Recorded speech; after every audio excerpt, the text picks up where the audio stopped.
Oscar Barrios, ¿tienes alguna pregunta sobre instalación de motores? No, para nada, Inge. Está todo ¿Estamos claro. claro? Sí, Inge. Ya.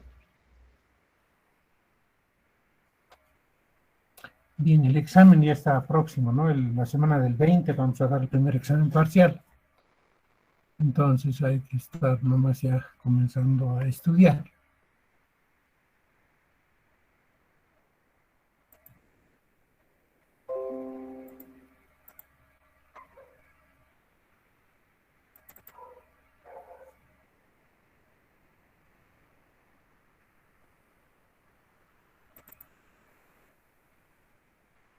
Bien, ¿alguna pregunta, chicos?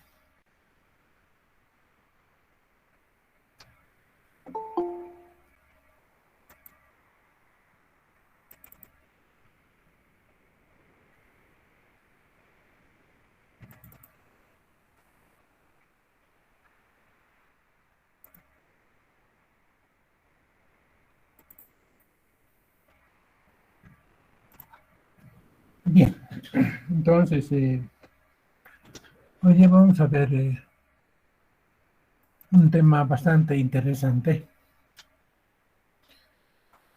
Ahí es el problema de lo que es el mejoramiento del factor de potencia en una industria. O sea, la conexión de banco de condensadores. Entonces, es muy importante cuando uno va a trabajar a una industria de hacer trabajar el sistema eléctrico de una forma económica. Entonces, una forma de ahorrar energía es mejorar el factor de potencia. Y para mejorar el factor de potencia existen varias alternativas, varios métodos.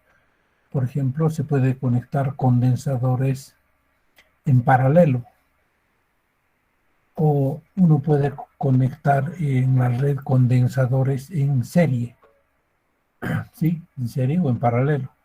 Pero también puede uno mejorar el factor de potencia conectando a la red un generador sincrónico que trabaje sobreexcitado. Entonces, este generador nos ha de dar los reactivos necesarios, ¿no? Para mejorar nuestro factor de potencia. Entonces, veamos lo que es la conexión de banco de condensadores en una industria. Entonces, los temas que vamos a conversar hoy ya de ser corrección del factor de potencia. Vamos a dar una teoría básica. Después vamos a decir por qué debemos corregir el factor de potencia. Vamos a ver que se corrige el factor de potencia para que la industria, el sistema eléctrico de la industria trabaje de una forma eficiente, económica, uno tenga ahorro económico. Además, vamos a ver los métodos de corrección del factor de potencia y vamos a trabajar sobre lo que son condensadores. Podemos conectar condensadores de una forma individual a las cargas, podemos conectar en grupo o podemos conectar un solo condensador, digamos, en el tablero principal. Además, vamos a ver los componentes principales que se utilizan para mejorar el factor de potencia. Y vamos a ver cómo calcular la capacidad del banco de capacitores, de condensadores, para realizar el mejoramiento del factor de potencia. Entonces, para esto tenemos que tener algunos conceptos o recordarles algunos conceptos de lo que es el triángulo de potencias, fundamentalmente, donde se habla de la potencia activa, la potencia reactiva y lo que es la potencia aparente. La potencia activa es una potencia que nos entregan las compañías distribuidoras que llevan luz Fíjense, en este momento en donde ustedes se encuentran, tienen encendida una luz. Entonces, están utilizando potencia activa. Lleva luz, lleva movimiento. En este momento, en sus computadoras, por ejemplo, se está moviendo el fan coil, está ventilando el sistema electrónico de su computadora. Se está aprovechando la potencia activa. Todo lo que es movimiento, todo lo que son motores que se van moviendo en una fábrica, es la aplicación de la potencia activa. Y la potencia reactiva, la potencia activa todavía tiene un componente más, que es el calor. Todo lo que es calor es potencia activa. Todo lo que se da por efecto Joule es potencia activa. Entonces, la potencia activa lleva luz, calor y movimiento. En cambio, las compañías también nos entregan potencia reactiva. La potencia reactiva nos dan en forma de campo eléctrico, entonces será una potencia reactiva capacitiva, porque un condensador almacena energía en forma de campo eléctrico.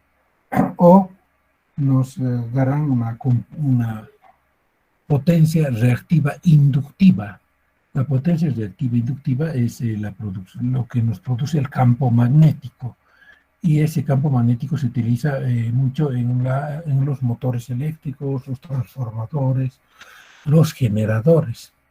Entonces, la potencia reactiva lo que nos proporciona es campo eléctrico o campo magnético, potencia reactiva capacitiva o potencia reactiva inductiva.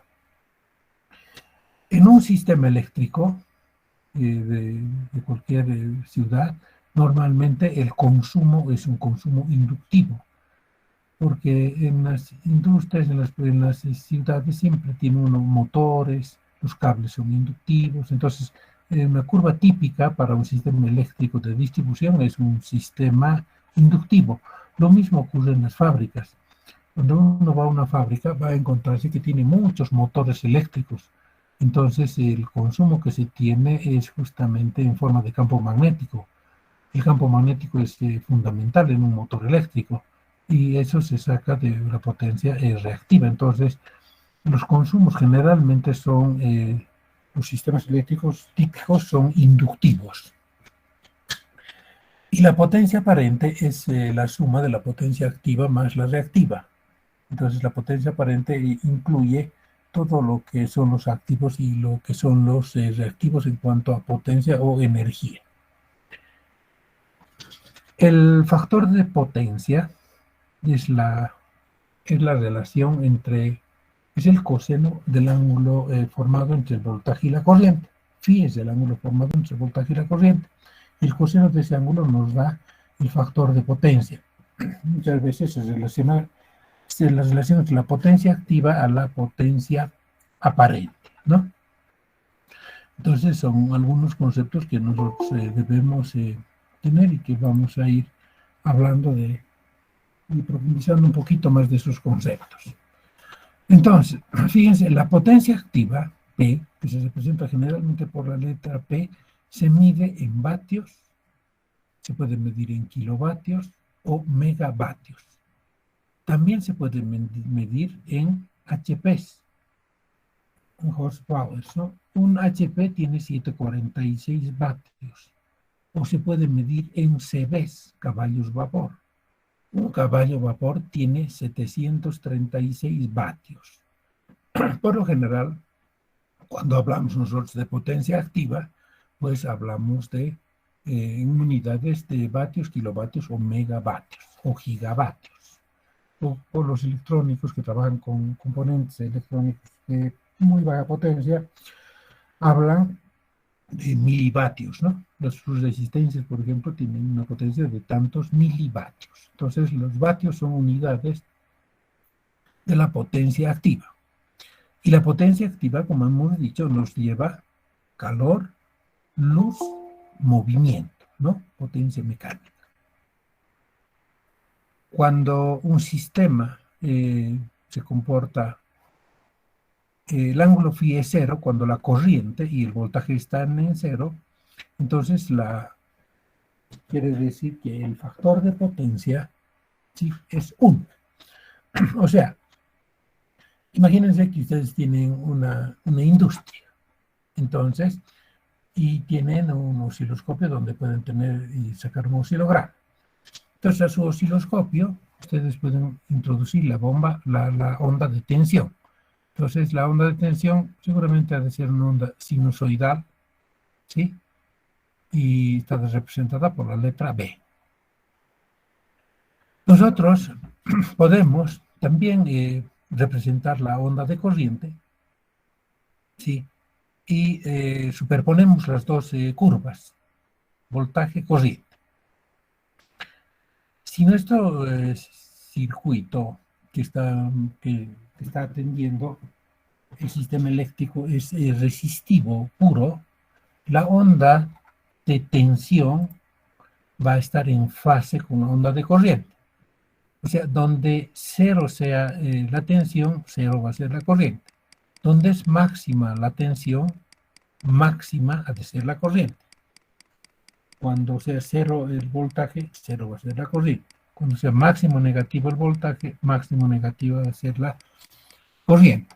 Entonces, podemos tener las ondas de voltaje y la onda de corriente. Lo que nos interesa es encontrar la onda de potencia. Para encontrar la onda de potencia debemos multiplicar punto a punto la onda de voltaje por la onda de corriente. Por ejemplo, en el tiempo t igual a 0, ¿sí?, o en omega t igual a 0, el voltaje vale 0, la corriente vale 0, estamos en el origen. Si multiplicamos 0 por 0, pues nos da 0. A un cuarto de longitud de onda, si el voltaje es máximo, la corriente va a ser máxima, porque las dos ondas están en fase, es un circuito resistivo puro. Entonces, si multiplicamos el máximo de voltaje por el máximo de corriente, en términos de signos, ha de ser más por más, ha de ser más. Multiplicamos los módulos y vamos a tener el máximo de potencia. Si nuestro voltaje se va a 0, nuestra corriente también está en 0, entonces si multiplicamos voltaje por corriente, 0 por 0, vamos a tener 0 y vamos a describir una media onda. Ahora, como es una corriente alterna, el voltaje cambia a un máximo negativo y la corriente invierte su sentido, también cambia a un máximo negativo. Entonces, el voltaje es negativo y la corriente es negativa. Si multiplicamos menos un valor por menos otro valor, menos por menos, nos va a dar más. Más el módulo por el módulo del voltaje y la corriente nos va a dar positivo. Entonces, nosotros vamos a poder graficar la onda de potencia, que es la onda que se encuentra con el color plomo. Esa es la onda de potencia, ¿no? Entonces, fíjense, es una onda que siempre debe ser positiva. Estamos graficando la curva de potencia.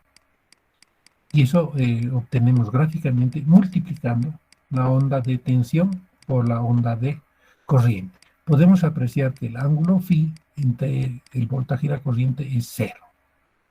Entonces nuestro sistema estaría entregando o recibiendo potencia activa. Bien. En cambio, la potencia reactiva es una potencia necesaria para crear el campo magnético o el campo eléctrico. Nosotros, por ejemplo, en una fábrica necesitamos de campo magnético, es fundamental para los motores. Entonces, la potencia reactiva nos ha de dar el campo magnético. O necesitamos campo eléctrico, por ejemplo, para que funcionen los condensadores en un circuito de control electrónico. O para hacer arrancar un motor. Hay motores monofásicos que arrancan por condensador. Entonces, requerimos un campo eléctrico. La potencia reactiva es la que nos ha de dar o campo magnético o campo eléctrico. Y esta potencia va a fluir desde el generador, desde la paz, ¿no?, desde la red de distribución, a la carga, a la industria, a la misma frecuencia de la tensión de alimentación, ¿no? Bien. Entonces, fíjense que la potencia reactiva lo vamos a representar por la letra Q. Las unidades para la potencia reactiva van a ser los voltios amperios reactivos o los kilovoltios amperios reactivos, las kVARs, o los megavoltios amperios reactivos. Entonces, esas son las unidades para una potencia reactiva. Esta potencia reactiva puede ser inductiva, entonces potencia reactiva inductiva, y esta potencia en el consumo pues nos dan los motores, los transformadores, los electroimanes, todo lo que tiene bobinas, y las líneas de transmisión también. O la potencia reactiva puede ser potencia reactiva capacitiva. En este caso tendríamos que son los condensadores quienes nos dan esa potencia reactiva en una industria. Entonces la potencia reactiva puede ser positiva, inductiva o negativa, capacitiva. ¿Y cómo se obtiene la potencia reactiva? Por ejemplo, para graficarla, para obtener una gráfica. Para obtener una gráfica, uno lo que tiene que hacer es trazar la curva de voltaje, ¿no? Voltaje versus tiempo. Pues si hacemos omega veces t es nada más que la escala amplificada, nada. Y trazamos la curva de voltaje, ¿no? Por ejemplo, trazamos la curva de voltaje y colocamos en un osciloscopio para la onda de tensión de La Paz, digamos 220 voltios o 380 voltios. Entonces vemos que la corriente o el voltaje es un voltaje alterno, ¿no? Se presenta con un semiciclo positivo y un semiciclo negativo. Y fíjense que trazamos la curva para la corriente, pero la curva de la corriente no está en fase con la curva de la tensión. O sea, ocurre que en este caso hay un ángulo de desfasaje, y el ángulo de desfasaje en este caso es de 90 grados, entre la curva de voltaje y la curva de la corriente. Fíjense, en el anterior caso, ¿no ve? En el anterior caso, el voltaje y la corriente parten de cero, toman sus valores máximos, están en fase. En este caso, no están en fase. La curva de voltaje adelanta a la curva de corriente un determinado ángulo, puede ser 90 grados. Entonces, fíjense cómo sabemos que la curva de voltaje adelanta a la curva de corriente. Tomen el valor máximo del voltaje. Entonces vayan contando, por ejemplo, segundos, 1 segundo, 2 segundos, 3, 4, aparece la curva de voltaje. 5, 6, 7, 8, aparece el máximo de la curva de corriente. Entonces la curva de voltaje está adelantando a la curva de corriente. Cuando el voltaje adelante a la corriente se dice que pues tenemos un consumo de potencia reactiva inductiva, ¿no? Si la curva de corriente estaría adelantada a la de voltaje, entonces será pues un consumo capacitivo. ¿Y cómo tenemos la curva de la potencia? La curva de potencia que está achurada con plomo, ¿sí? O la obtenemos multiplicando nuestra curva de voltaje por nuestra curva de corriente, punto a punto. Por ejemplo, en el origen el voltaje es 0. La corriente toma un valor máximo, pues 0 por algo a partir de 0. Si desplazamos un poco en el tiempo, el voltaje es positivo, la corriente es negativa. Si hacemos más por menos, nos ha de dar menos. Multiplicamos sus magnitudes y obtenemos un punto para la curva de potencia. Cuando la corriente pase por 0, ¿sí? y el voltaje sea positivo, entonces tenemos 0 por algún valor, nos ha de dar 0. Fíjense qué está pasando aquí en esta curva. Cuando el voltaje es 0, se va a apagar la energía. Cuando la corriente es 0, se apaga la energía. Cuando el voltaje es 0, se apaga la energía. Cuando la corriente es 0, se va apagando la energía. En el caso de nosotros, la frecuencia es tan elevada que nuestro ojo no percibe ese encendido y apagado de nuestras lámparas. De todas maneras, entonces, si multiplicamos punto a punto, cuando el voltaje es positivo, la corriente es positiva, más por más nos da más, la curva se va a ir para arriba. Cuando uno de ellos es negativa y la otra es positiva, la curva de potencia se va para abajo. Entonces, nosotros podemos graficar la curva de la potencia que está achurrada en el diagrama. Si nosotros calculamos el área el área de la potencia en el tiempo nos ha de dar la energía, que esa ha de ser una energía reactiva, ¿no? Entonces, de esa manera obtenemos nosotros nuestras curvas, ¿no? Bien. Si tienen alguna pregunta, me la hacen.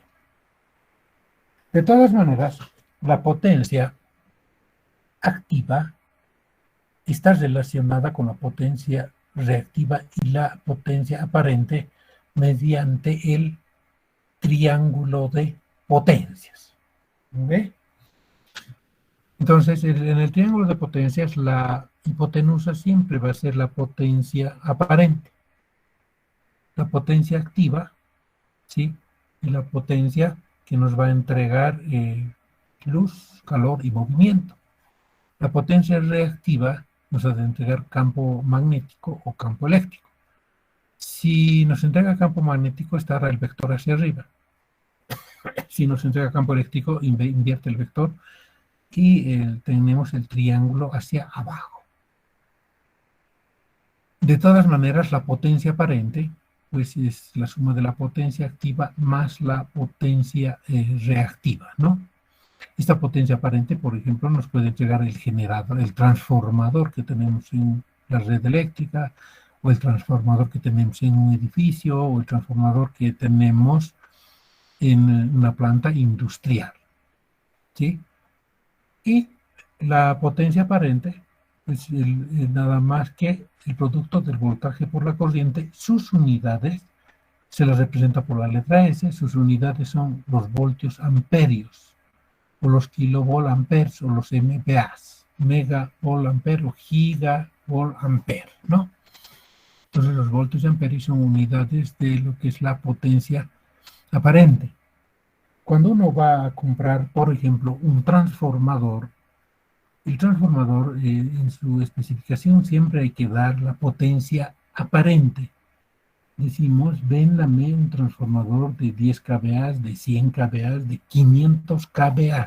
Se habla de potencia aparente. Uno nunca compra un transformador, véndame un transformador para 5 HPs o para 3 kilovatios. No se especifica si un transformador, se especifica en potencia aparente, porque el transformador nos ha de entregar potencia activa y potencia reactiva. Bien, ¿y qué es el factor de potencia?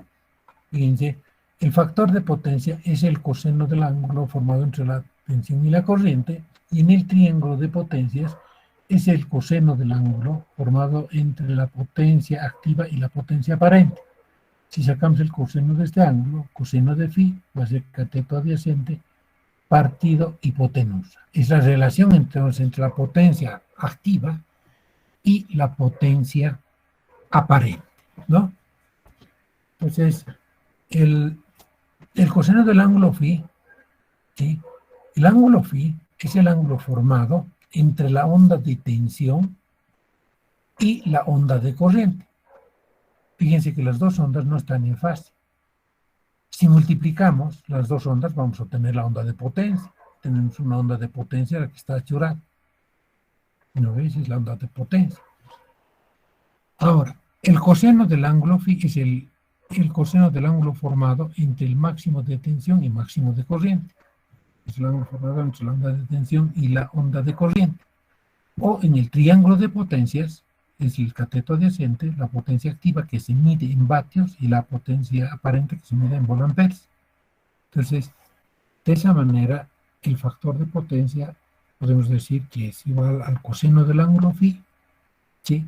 Es decir, a la relación entre la potencia activa que se mide en vatios y la potencia aparente que se mide en voltios amperios.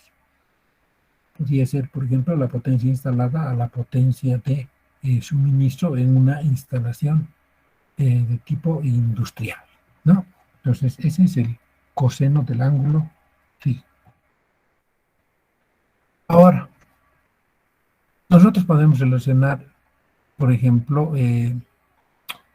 que en un paso podríamos tener nosotros el total de la potencia aparente, ¿sí? El líquido podría relacionar la potencia activa. Y las burbujas, la potencia es reactiva, ¿no? Entonces, el consumo total es la potencia aparente. Esa potencia aparente puede tener una potencia activa, en este caso es el líquido, y una potencia reactiva.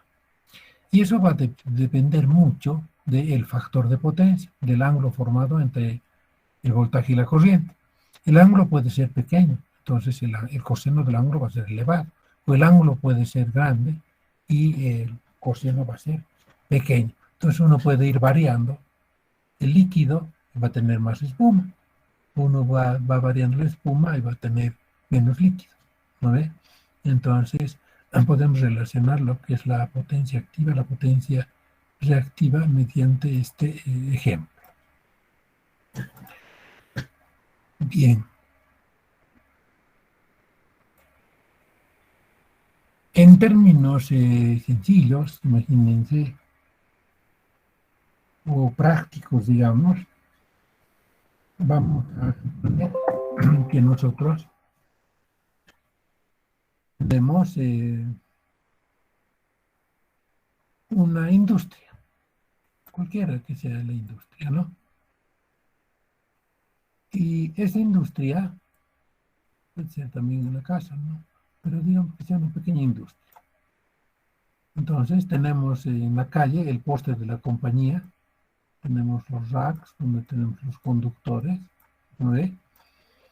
Y tenemos nuestra industria. Puede ser un taller, puede ser el instituto que tenemos en la U.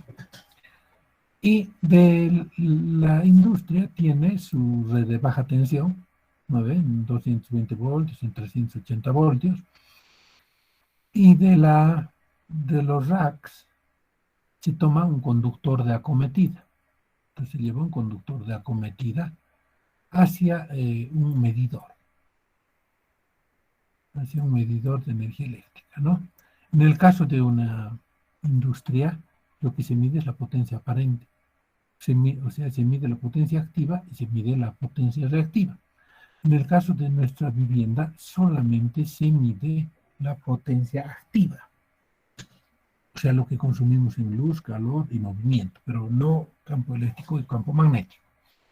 En todo caso, la compañía, digamos, si estaríamos en La Paz, nuestra compañía se llama de La Paz, ¿no? En Santa Cruz será la CRE, en Tarija será CETAR, en Potosí CEPSA, en Sucre tenemos la empresa de Sucre, CEXA. Lo que nos entregan es una potencia aparente, que nos entregan una potencia aparente en voltios amperios. ¿Sí? Esa es la potencia que nos va a entregar. Nosotros en la industria vamos a utilizar esa potencia, por ejemplo, para activar motores. Entonces vamos a tener un consumo inductivo, porque los motores al final son bobinas. Entonces vamos a consumir una potencia que va a ser una potencia reactiva, ¿no ve? En el campo magnético del motor, una potencia reactiva. Indudablemente que también va a consumir una potencia activa porque se va a calentar el bobinado. Entonces, consumimos una potencia reactiva en voltios amperios. Reactivos, ¿no ve? Pero también nosotros vamos a consumir, sí, en nuestra industria, una potencia, por ejemplo, vamos a calentar una resistencia, entonces vamos a consumir una potencia activa, y esto ha de estar dado en vatios. Entonces la compañía nos entrega potencia aparente, nosotros consumimos en potencia activa más una potencia reactiva. Entonces, fíjense, lo que nos entrega la compañía ha de ser la potencia aparente, medida en voltios amperios. Nos entrega luz, calor, movimiento, y campo eléctrico y campo magnético. Esa potencia aparente nosotros la vamos a consumir como una potencia activa. La potencia activa puede ser activa, reactiva en resistencias, ¿no ve? O luz, vamos a encender luces, o vamos a hacer mover motores, movimiento, o calor, que va a ser en las resistencias. Pero vamos a consumir una potencia activa más una potencia reactiva. La potencia reactiva es necesaria para accionar los motores. La potencia reactiva me ha de dar el campo magnético.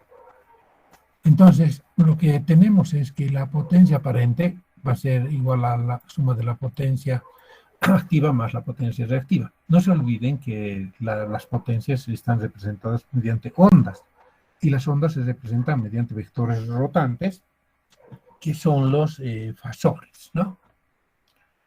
Entonces, pero la compañía nos entrega potencia aparente. Nosotros consumimos como potencia activa más una potencia reactiva. Entonces, estas potencias nosotros las podemos relacionar, ¿no?, en un triángulo de potencias. Entonces, en el plano cartesiano o en el plano complejo, tenemos el eje real, ¿no?, y tenemos el eje imaginario en el plano complejo. Tenemos el eje vertical, es el eje imaginario. Nosotros siempre trabajamos con el plano complejo. Entonces, la potencia activa siempre es real, P, medida en vatios. La potencia reactiva siempre es imaginaria, Q, medida en volt-amperes reactivos. Será una potencia reactiva inductiva, el triángulo se irá para arriba. Será una potencia reactiva capacitiva, el triángulo va a irse hacia el primero, segundo, tercero, al cuarto cuadrante, hacia abajo. Entonces aquí nosotros tenemos el ángulo φ. El ángulo φ, no se olviden, que es el ángulo formado entre la onda de voltaje y la onda de corriente. Entonces, entre la onda de voltaje y la onda de corriente existe un desfasaje. El coseno de ese ángulo φ es el factor de potencia. En el triángulo de potencia se puede representar como el cateto adyacente, la potencia activa, el opuesto, la potencia reactiva y la potencia aparente en voltios amperios, ¿no? Bien, fíjense que si la compañía, podemos resolver un poco este triángulo y podemos por Pitágoras decir que la potencia aparente es el cuadrado de los catetos, ¿no?, de su potencia activa más la potencia reactiva elevado al cuadrado, por Pitágoras. Entonces, conocido la potencia activa y reactiva, podemos calcular la potencia aparente. La potencia activa, fíjense, resolviendo el triángulo en función de la potencia aparente, es la potencia aparente multiplicado por el coseno del ángulo φ. ¿No ve? Tomamos la proyección de la potencia aparente hacia el eje real y tenemos que la potencia activa es S por coseno del ángulo φ. La potencia reactiva es la potencia aparente por el seno del ángulo φ. Por el seno del ángulo φ. El coseno del ángulo φ es el factor de potencia. Este coseno representa el factor de potencia. ¿No ve? Entonces, fíjense, hagamos un pequeño ejemplo, ¿sí?, que la compañía nos entregue, digamos, 100 voltios amperios al ingreso de nuestra industria. Y que nuestro coseno φ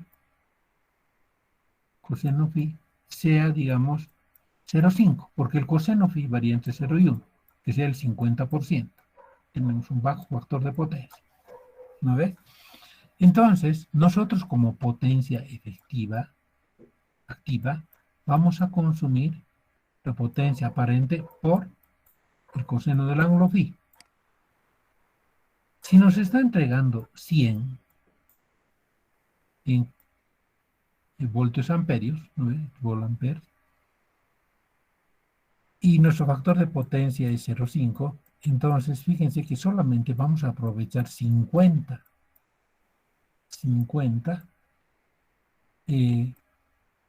kilovatios, 9 kilovatios, como potencia útil. Y estaremos perdiendo el 50% de la potencia en reactivos. ¿Qué pasa si nosotros mejoramos nuestro factor de potencia? Nuestro coseno phi, ¿no ve? Le hacemos, digamos, 0,9. Entonces, nuestra nueva potencia que estamos utilizando en la planta va a ser los 100 por 0,9. Entonces, estaría aprovechando el 90%. Estoy usando 90 kilovatios. ¿No ve? Entonces, fíjense, el elevar el factor de potencia nos trae un mejor aprovechamiento de la energía. Y ese es el criterio que uno utiliza en una planta, ¿no? Si nuestro factor de potencia es bajo, es 0,3, por ejemplo, 30%, utilizaríamos el 30%, el 70% lo estamos perdiendo en campo eléctrico y campo magnético. Entonces, siempre nosotros debemos elevar el factor de potencia. Para elevar el factor de potencia hay que bajar el ángulo. Y podemos elevar a un 0,95, entonces tenemos un muy buen aprovechamiento. Pero nunca hay que llevar el factor de potencia a 1, porque cuando llevamos el factor de potencia a 1, o sea, el ángulo a 0, quiere decir que la corriente estaría en fase con el voltaje, el circuito se torna resonante. Y si tenemos resonancia en un circuito, van a aparecer voltajes anormales en la industria y van a aparecer que se van a quemar nuestros artefactos. Por ejemplo, los artefactos de iluminación. Si estaríamos alimentando, por ejemplo, con 380 voltios nuestro sistema, y nuestro coseno phi lo hacemos igual a 1, entonces posiblemente nuestros motores se quemen porque vamos a obtener voltajes mucho mayores a 380 voltios.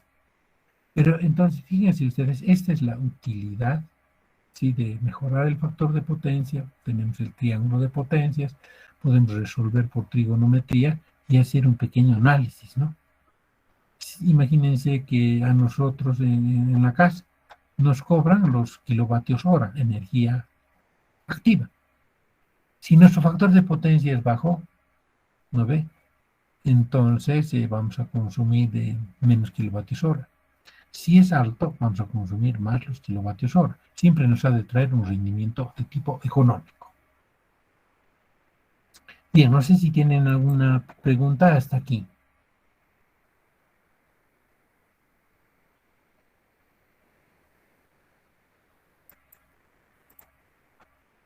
A ver. Mendoza Alejandro, ¿tienes alguna consulta? Buenos días, Inge. No, está todo claro. Está claro, ¿no ves? ¿Ves la utilidad de lo que es el factor de potencia, no ves? La Sí. ley de la electricidad, aquí en Bolivia nos dice, si tu factor de potencia es menor al 85%, entonces te van a castigar y te van a cobrar un monto adicional por bajo factor de potencia. Aparte de lo que vas pagando, la energía activa, la energía reactiva, tasa de alumbrado público y cosas así, por bajo factor de potencia también te castiga. Entonces el límite es el 85%. Si ustedes hacen una instalación eléctrica y su factor de potencia es bajo, 0,5, 0,3, entonces van a pagar una multa por bajo factor de potencia. Entonces hay que elevar el factor de potencia mínimo a 0,85. Un buen factor de potencia es 0,95. Pero hay que cuidar la resonancia, ¿no? Bien, entonces, ¿qué pasa cuando nosotros corregimos el factor de potencia? Imagínense que tenemos una industria cuya potencia activa que estamos consumiendo tiene un determinado valor, una potencia P. ¿No ve? Inicialmente la industria está consumiendo una potencia reactiva Q sub 1. Entonces, trabajaríamos en el triángulo grande, ¿no? El lado adyacente para el ángulo phi sub 1 será la potencia P, Q sub 1 será el cateto opuesto y S es decir, la potencia aparente. Entonces, estamos trabajando nosotros en esas condiciones, con un bajo factor de potencia o un alto ángulo. Ustedes saben que mientras el ángulo se aproxima más a 0, el coseno se va a aproximar más a 1. Entonces, phi sub 1 es un alto factor, un alto ángulo, un bajo factor de potencia. Nuestra industria está trabajando con bajo factor de potencia.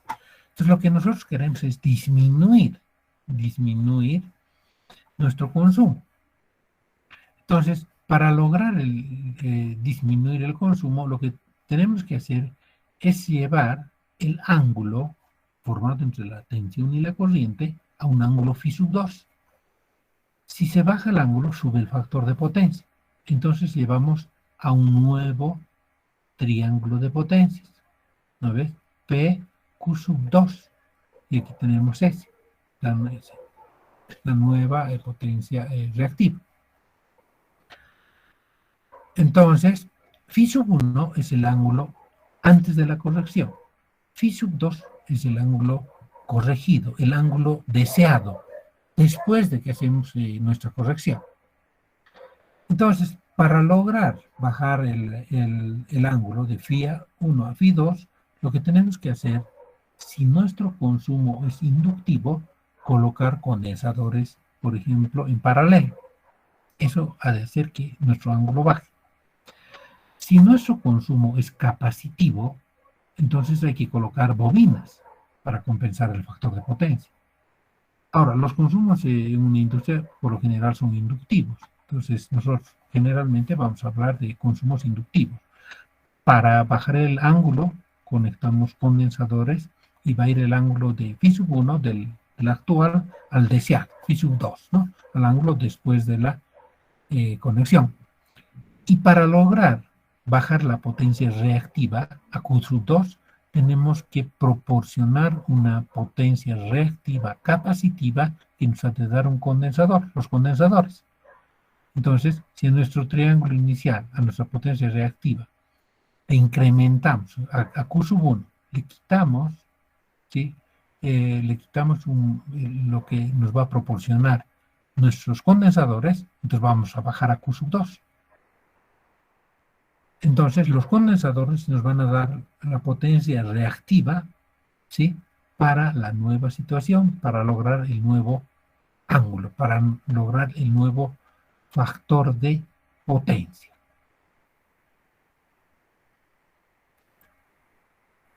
Por ejemplo, ¿sí? Ustedes, cuando corregimos el factor de potencia, vamos a conectar condensadores. En este tablero ustedes están viendo condensadores trifásicos. En su tablero, con su contactor, etc. Entonces, si nuestro motor tenía un bajo factor de potencia, pues el motor me está consumiendo una potencia reactiva. Entonces, lo que puedo hacer es conectar un banco de condensadores para compensar esa potencia reactiva, ¿sí? Y eso me va a permitir, ¿sí?, que mi sistema sea rentable. Primero voy a liberar la capacidad de los transformadores que están atendiendo a mi motor o a mi industria. Si yo mejoro el factor de potencia en una industria, les estoy liberando a los de La Paz. Les estoy entregando potencia reactiva. Los de La Paz tendrían que pagarme, porque yo estoy generando reactivos. ¿Ve? Entonces, si yo les genero reactivos, ellos en los transformadores que tienen en la red pública están liberando su capacidad de transformación. Entonces ya no están saturados sus transformadores. O podemos liberar también los generadores, ¿no? Cuando mejoramos el factor de potencia, hacemos un mejor aprovechamiento de la energía, nuestros generadores ya no trabajan saturados. Además, el mejoramiento del factor de potencia me va a traer economía en los cables. la corriente que va a consumir el motor ha de ser menor, ¿sí? Cuando conectemos el banco de condensadores que cuando no tenga banco de condensadores. Si conectamos banco de condensadores, la corriente que consume es menor. Si la corriente baja, la potencia baja. Si la potencia baja, baja la energía, los kilovatios hora. Si baja la energía, me baja el costo. Entonces estoy haciendo un ahorro económico. Además, libera la capacidad de los seccionadores y de los interruptores. Entonces, al conectar un banco de condensadores, yo voy a reducir las pérdidas, por ejemplo, en mis conductores, voy a reducir las caídas de voltaje y voy a tener un rendimiento económico. Si ustedes van a trabajar a una industria, a una compañía, por ejemplo, a una industria que proporcione energía eléctrica, y si tiene un bajo factor de potencia, ustedes pueden, ¿sí?, subir el factor de potencia. Al subir el factor de potencia están haciendo un ahorro. Entonces ustedes con parámetros técnicos, con conocimiento técnico, se pagan su sueldo, pagan el sueldo de sus obreros, etcétera, etcétera. ¿No ve? Entonces es interesante saber que cuando uno mejora el factor de potencia, reduce las pérdidas. Al reducir las pérdidas, uno pues paga menos. Y eso es lo que debería hacer siempre un ingeniero, hacer trabajar todos los sistemas eléctricos de una manera eficiente y económica, ¿no? Entonces, existen métodos, ¿no ve?, para mejorar el factor de potencia en una planta. Y en el dibujo, por ejemplo, ustedes están viendo, en la imagen, están viendo unos condensadores, ¿no? Estos son de la marca Fraco, y tienen los contactores que son especiales, que presentan una resistencia. Y además ven el barramiento, y está más o menos peinado este tablero, y tienen aquí el HMI de nuestro banco de condensadores, que puede ser regulable, ¿no? Entonces, cuando uno va a hacer un trabajo de mejoramiento de factor de potencia, pues utilizará un tablero, un HMI, los bancos de condensadores, sus protecciones, barramiento. Van a utilizar contactores para condensadores, clase para condensadores, no un AC3 que es para motores. Bien, entonces para mejorar el factor de potencia nosotros podemos hacer una corrección individual. Por ejemplo, podemos colocar condensadores en cada luminaria. Digamos, si tenemos luminarias fluorescentes. En cada luminaria colocamos un condensadorcito. O en cada motor. O podemos hacer una corrección de factor de potencia buscando los grupos de motores. Por lo general en las industrias, las máquinas donde se hace un proceso no tienen un motor, tienen varios motores. Entonces podemos mejorar el factor de potencia del grupo de máquinas. O podemos hacer el mejoramiento del factor de potencia de una forma centralizada. O sea, colocar un banco de condensadores en el tablero principal, el tablero general de la industria, o a la salida del transformador. Entonces mejoramos el factor de potencia de una forma centralizada. O al final podemos hacer nosotros un sistema híbrido. Ya podemos colocar grupos de condensadores individuales, en parte centralizado. Y siempre cuando nosotros intentemos hacer el mejoramiento del factor de potencia, tenemos que hacer un estudio de cómo está funcionando la industria. ¿Sí? Entonces uno tiene que definir lo que es una potencia base. Y en base a esa potencia, pues uno va a elegir qué método va a emplear, ¿no? Por ejemplo, fíjense, que a ustedes les llaman de una empresa y les dice, yo quiero que usted me mejore el factor de potencia, porque mi factor de potencia es muy bajo. Entonces, lo que ustedes tienen que hacer es, van a la industria, ¿no ve?, y pueden llevar un analizador de red o un cosímetro, y van a ir determinando, ¿no ve?, el factor de potencia. miden su factor de potencia. El factor de potencia máximo es 1. Entonces pueden ir viendo cómo es el comportamiento del factor de potencia. ¿No ve? Puede ser bajo, alto, etc. Y ustedes aquí tomarán un factor de potencia base. Factor de potencia base. Y pues los picos, y ahí definirán la capacidad de un banco de transformador. Y los picos utilizarán conectando otros condensadores. Puede ser condensadores en algún motor, etcétera, etcétera. O lo que generalmente uno debe hacer es va a la industria y ve el proceso de producción. Tiene uno que conocer el proceso de producción. ¿Qué máquinas, sí? ¿Qué máquinas están trabajando y en qué momentos trabajan?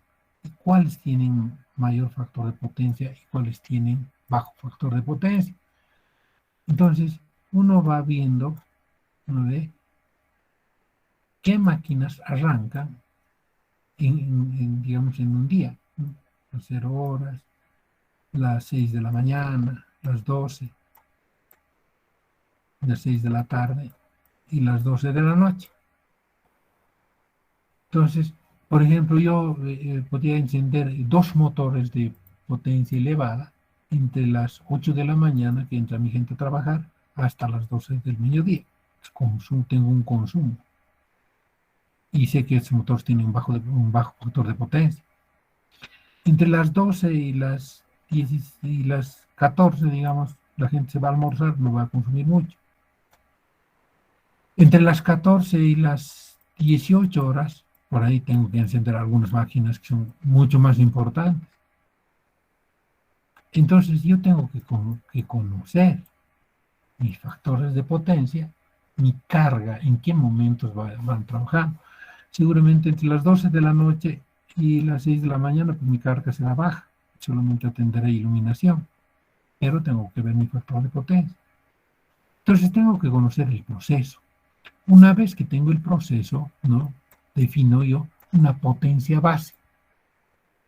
Entonces digo, no, mi potencia base, porque me abastezca esta curva, y esta va a ser esta potencia base. Esa es la potencia base.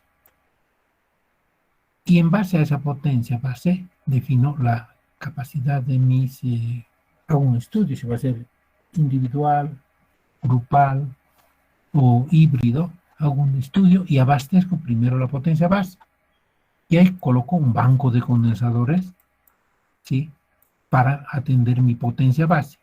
Entonces coloco unos condensadores.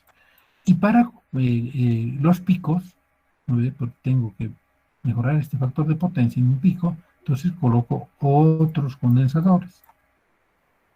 De tal manera que voy a mantener un factor de potencia más o menos constante, ¿no? O sea, tengo que sacar condensadores mediante contactores.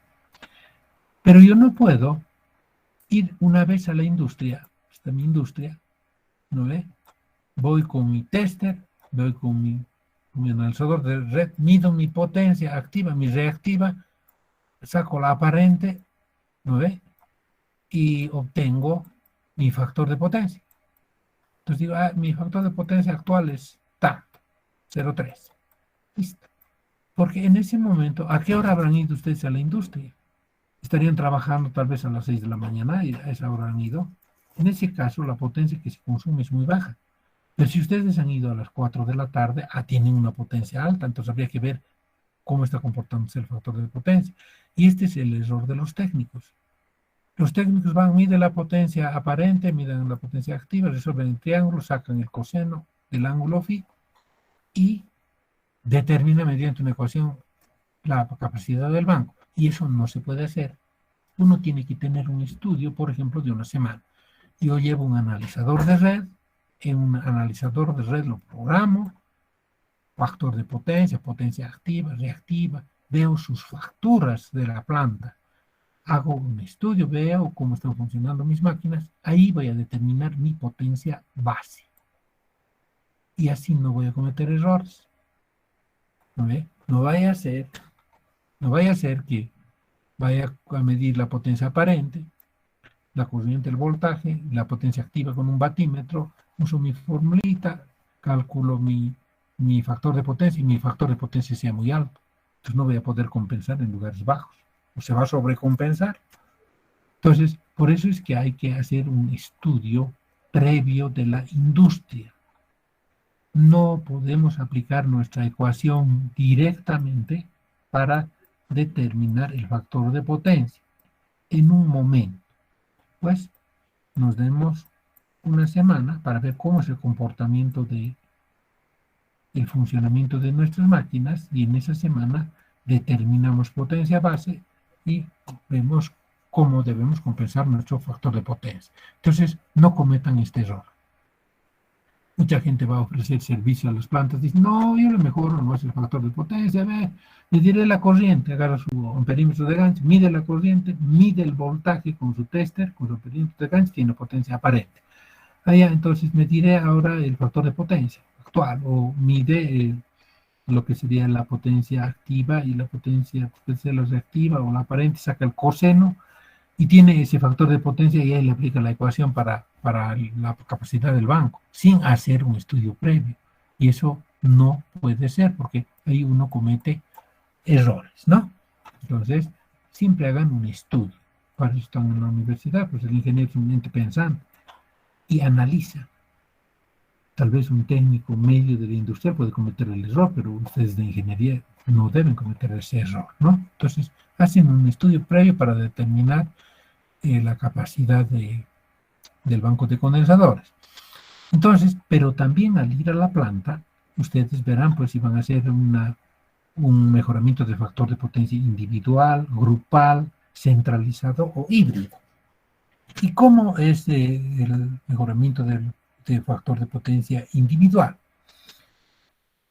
En una planta industrial es común tener un transformador, especialmente cuando la potencia demandada supera los 50 kVA.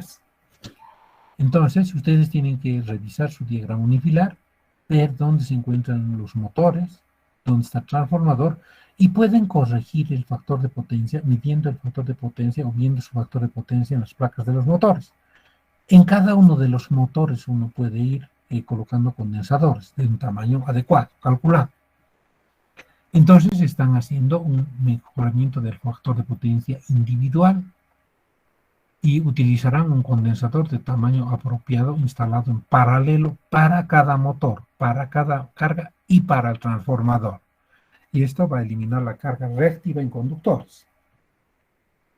¿Sí? Entonces las aplicaciones se darán para transformadores, para una carga no reactiva. Pueden colocar dispositivos de operación continua, que trabajen 8 horas día o 24 horas día. Dispositivos con cables largos de alimentación sin margen de error, ¿no? Entonces uno va viendo dónde es crítica nuestra carga en cuanto a factor de potencia. Entonces ubica la carga crítica y ahí pues instala un banco de condensadores. Entonces una manera es la individual. ¿Qué ventajas tiene al hacer el mejoramiento del factor de potencia individual? La potencia reactiva se elimina por completo del sistema de distribución de energía eléctrica y tiene un bajo costo. Claro, yo voy a comprar condensadores pequeños. Esos condensadores los voy a colocar en cada motor. Va a ser mucho más económico que comprar un condensador grande. Pero también tiene sus desventajas. Las desventajas es que el sistema de corrección se distribuye por todo el sistema. O sea, coloco en cada motor, coloco potencia reactiva, en el transformador puedo colocar, en un tablero principal puedo colocar, entonces tengo la corrección en todo el sistema, no es centralizado. Y el costo de instalación va a ser alto, porque en cada uno de esos componentes tengo que ir instalando los condensadores. Tengo que comprar seguramente contactores, tableros, botoneros, pulsadores, etc. Y puedo tener un mayor rango de potencia reactiva requerido para cada carga. Entonces puedo no conseguir un condensador adecuado para una determinada carga. Entonces tengo un mayor rango de potencia reactiva, ¿no? Entonces cuando uno hace una conexión de condensadores individual, tiene ventajas y también tiene desventajas. y uno tiene que hacer ese balanceo. Si me conviene o no me conviene. Económicamente me conviene o no me conviene. O podemos hacer la conexión de nuestros bancos de condensadores en grupos de motores, grupos de máquinas.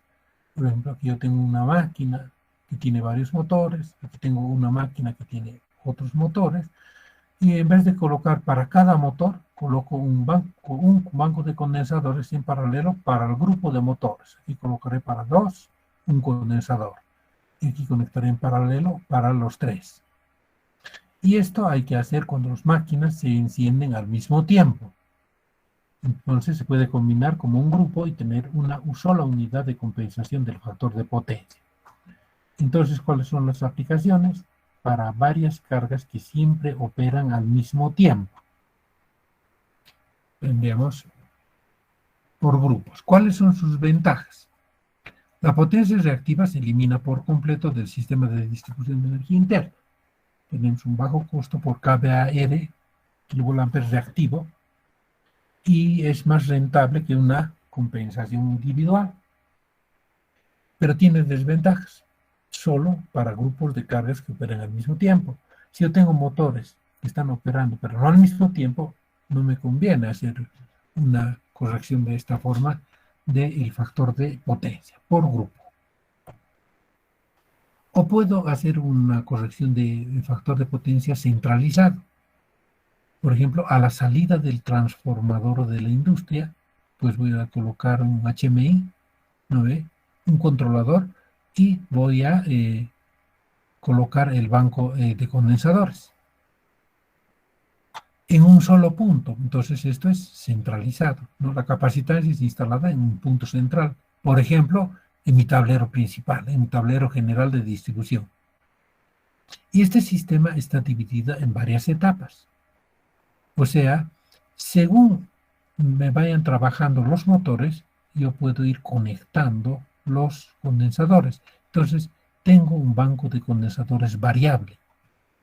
Entonces, aquí yo debo definir siempre una potencia base, ¿no ve? Para tener el primer condensador.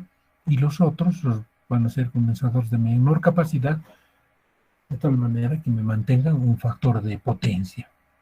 Entonces, puedo hacer una compensación del factor de potencia a pasos. ¿Y cuándo se aplica? Se aplica este sistema cuando se puede utilizar, siempre que se puede utilizar el sistema de distribución interna y no está subdimensionado. Entonces, otra forma de mejorar el factor de potencia. ¿Cuáles son sus ventajas? Es fácil de monitorear. Claro, el relé que se encuentra en el tablero principal va a monitorear. Va a hacer un buen uso de la capacitancia instalada. Va a conectar condensadores adecuados para la carga adecuada, para bajar el factor de potencia de una forma óptima. Tiene menor capacitancia instalada, es mucho más rentable, pero como desventajas tiene corrientes reactivas dentro del sistema de alimentación interno, y estas corrientes no se reducen. Y hay un costo adicional por el relé de control automático. O podemos en última instancia hacer un sistema híbrido. O sea, en determinados lugares podemos colocar condensadores para atender grupos de motores. O podemos tal vez hacer una compensación del factor de potencia de algún motor solo. O podemos hacer una compensación centralizada. En realidad híbrida. Tenemos la centralizada, la salida del transformador, en el tablero principal, en el grupo de motores o en cada motor. En todo caso, siempre hay que hacer un estudio de costos, ¿no? Para ver cuál es la forma de instalación de nuestros condensadores y cuánto nuestra tarifa ha de ser menor. Muy bien, no sé si tienen alguna consulta, chicos, sobre... Inge, buenos días. ¿A qué se refería con subdimensionada? El banco de condensadores o las máquinas. Ahí a la mar.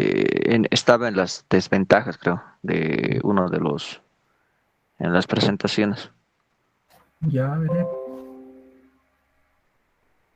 ¿No ve? Sí, ya sé. Las centrales de datos. Siempre se puede utilizar cuando el sistema de distribución interna no está subdimensionado. ¿No ve?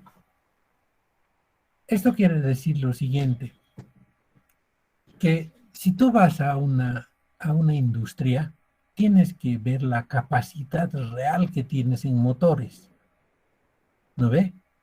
No vaya a ser que tengas menos motores y tú coloques un banco de condensadores.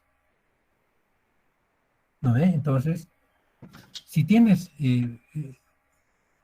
haces dibujo libre con tus motores, tú pones menos motores, entonces puedes sobredimensionar tu banco de condensadores o tu carga está subdimensionada, que es lo mismo.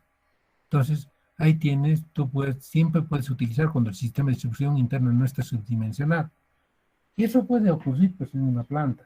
Si tú trabajas en plantas industriales, por ejemplo, entonces dices, no, la potencia de esta planta es tanto, no va a superar tanto, dices. Entonces dimensionas el banco de condensadores, pero tu carga está subdimensionada, es menos de lo que realmente es. Entonces no te va a trabajar bien el sistema, ¿no? O sea, no puedes sobredimensionar tu banco de condensadores, pues tiene que ser cabal para tu carga. Por eso que yo les decía, haz un estudio. Estudio de cargas, cuántos motores tienes, cuánto es tu cable, cuánto es tu potencia reactiva, todo, y haz un estudio en una semana, entonces sabes bien el comportamiento. Entonces no vas a dimensionar un banco de condensadores, ¿no ve? Para una carga que está subdimensionada. O sea, no vas a sobredimensionar tus condensadores, vas a hacerlo cabalito. Un Y error. una consulta más. Sí, dime. Y que todos estos conceptos son aplicables tanto para industria con trifásicos y para las casas, ¿no? O esa parte para lo que serían los monofásicos, los de las casas. Claro, lo que pasa es lo siguiente, nosotros estamos atacando este problema a nivel industrial, pero en tu caso también funciona, ¿no ve? El consumo que tú tienes en tu casa, por ejemplo, debe ser de focos, tienes una heladera posiblemente, algún motorcito por ahí para el refrigerador, para, no sé, es inductivo. Si tú colocas un condensador en paralelo, vas a mejorar tu potencia para tus motores. ¿No ve? ¿Qué estás haciendo? Si tú colocas un condensador en paralelo al ingreso, vas a frenar el medidor. Tu medidor que estaba girando a una determinada velocidad va a girar menos. Entonces, estás aprovechando mejor tu energía. Si tú sobrecompensas, ¿no? Colocas un banco de condensador, un condensador muy grande en tu casa, tu medidor va a girar al revés. Entonces, en vez de que vos pagas a la compañía te tiene que pagar a vos, porque vos estás generando los reactivos de tu medidor. ¿No ve? Pero ten cuidado, no vaya a ser que llegues a lo que va a ser la resonancia, factor de potencia igual a 1. En ese caso, tu papá te va a perseguir porque se quema los ojos, la heladera, etc.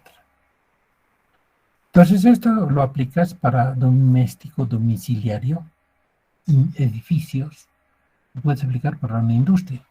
Tus consumos pueden ser monofásicos o trifásicos.